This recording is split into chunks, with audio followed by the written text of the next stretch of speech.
make the most of calling Holly Mrs. Oates, because as Mark has pointed out, I suspect by the end of this year she'll be Dr. Oates. And that's no small thing. It took a lot of hard work. I think many people here can attest that Holly's a hard worker. But it also took determination. And that determination is one of the first things I came to love about you in York in that first year.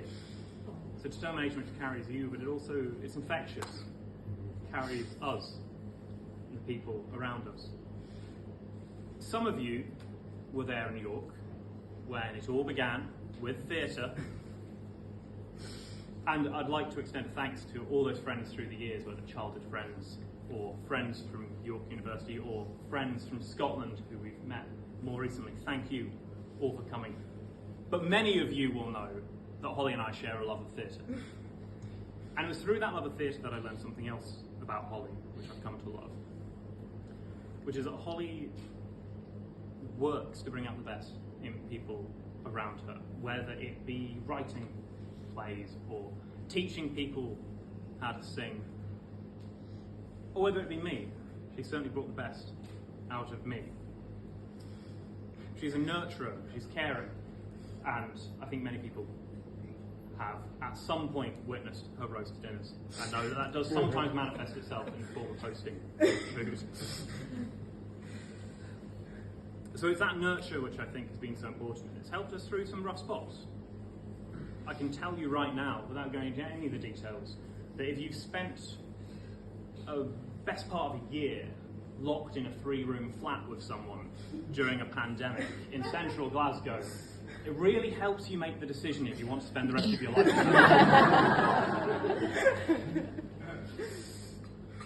And so, that was the decision we made. Through that determination, that caring, that nurturing, we built a life in York, then in Scotland, and then we took it here.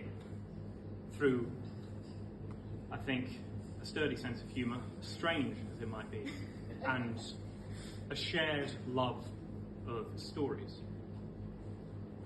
And I think I'd like to round off by talking a little about stories. Because a wedding, in a way, is largely about stories. Not so much the beginnings and ends of ones, but turning points in them.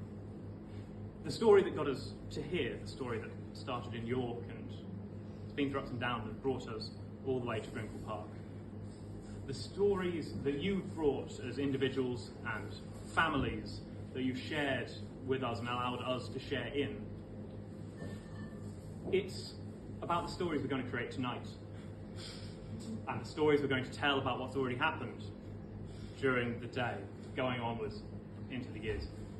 But lastly, it's about the story we've yet to tell. It's about the vows that we made in front of everybody here and one or two up there, that we're going to keep writing a story so long as we both shall live. And Holly, I can't think of a more driven and intelligent and beautiful and caring and loving wife to write that story with. So, if you would all please raise a glass to Holly. Holly.